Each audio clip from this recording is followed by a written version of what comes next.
I got hundreds of approaches from charities, and I particularly was interested in Quit, because when I spent some time investigating how tobacco companies work, I got to understand just how nasty they were. And anything I can do to make life difficult for them, I'll do.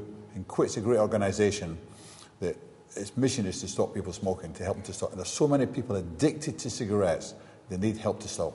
Yeah, and in particular kids, and your role is actually children's champion. Is that phrase, children's champion, very important to you, and if so, why? I've been given the role of children's champion, and that's important to me because, you know, I have 6 children, I love children, it's always been something that I've done. And, you know, I think it's very important because there's 312 smokers die every day, and the tobacco companies want to know 312 people that start smoking. And, of course, they're targeting the children. Of course, they would never target a child under 16 or to the legal age, but nonetheless, they're targeting people who are young, who are new people coming into the industry and starting to smoke constantly. And we must stop it. We must stop children to start smoking. And over 450 people, or children in the UK, take up smoking every day. Do you think you can make a difference to try and take that down a little bit? It's amazing that 450 children try cigarettes every day and they start smoking. That's absolutely a terrible statistic. And you know, the thing is that 50% of the people who smoke properly will die from that. It's terrible. We must stop children from starting to smoke. And part of the campaign is you visiting Bevington Primary School in Ladbroke Grove, London today. Obviously, you saw a presentation given by the Quit workers. You watched it all, and you were able to talk to the kids yourself. What kind of response did you get from the kids? I was at Bevington School today, and I heard the Quit workers actually making their presentation. A fantastic presentation. And if the children start smoking after that, I'll be very surprised. I mean, it should put you off smoking for life when you see that presentation. It's great. And I think the children were great. I talked to a few children, and I'm convinced that these children know the perils of smoking and won't start smoking. And the Quit guys illustrated all by showing what goes into a cigarette, you know, the tar and tobacco content. Maybe you just describe all the equipment they use and the stuff they use to illustrate it.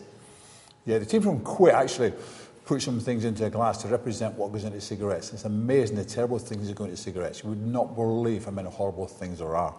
And, you know, even the tobacco leaves, which actually dry, and I've seen them drying in the field. There's mosquitoes that die on them and flies die on them, and they all get squished up, and they're all part of the tobacco. It's absolutely a disgusting, terrible thing. I don't know how anyone can smoke after watching something like that. That's horrible. The campaign moves on to the House of Lords tomorrow, doesn't it?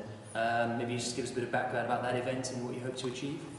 Tomorrow at the House of Lords, and I hope we can achieve a lot of things tomorrow, certainly bring it to the attention of more people in the public. But I'd also like to see more laws in Great Britain. I mean, in places like Australia, it's against the law to smoke in a car while a child is in the car, but you can do it in this country legally.